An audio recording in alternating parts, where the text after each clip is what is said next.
D'après le prophète Ésaïe, il y a 2700 ans, que deviendrait le Messie, c'est-à-dire Dieu, lorsqu'il viendrait sur la terre, pour beaucoup de gens?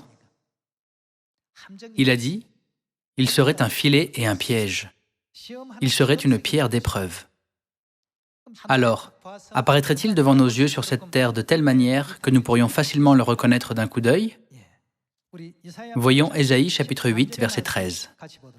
Il est écrit, « C'est l'Éternel des armées que vous devez sanctifier. C'est lui que vous devez craindre et redouter. Et il sera un sanctuaire. » Mais aussi, que sera-t-il? Une pierre d'achoppement, un rocher de scandale pour les deux maisons d'Israël, un filet et un piège pour les habitants de Jérusalem. Plusieurs trébucheront, ils tomberont et se briseront, ils seront enlacés et pris. Dieu a déjà fait connaître cette prophétie par le biais du prophète Ésaïe. Il est venu sur cette terre il y a 2000 ans et a dit « Heureux celui pour qui je ne serai pas une occasion de chute. » Les gens imaginent que même si Dieu ne dormait pas, il n'aurait pas besoin de repos ou ne serait pas fatigué. Ils pensent que même s'il ne devait pas manger ou boire quoi que ce soit, il n'aurait ni soif ni faim.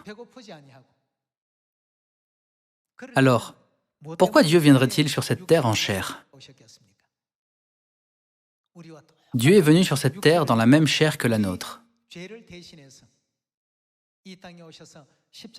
Il a été crucifié et a versé son sang précieux à notre place. N'est-ce pas pourquoi le chemin de la gloire qui nous permet de recevoir le pardon des péchés et le salut nous a été ouvert? De plus, il est venu sur cette terre en portant les vêtements des pécheurs comme nous.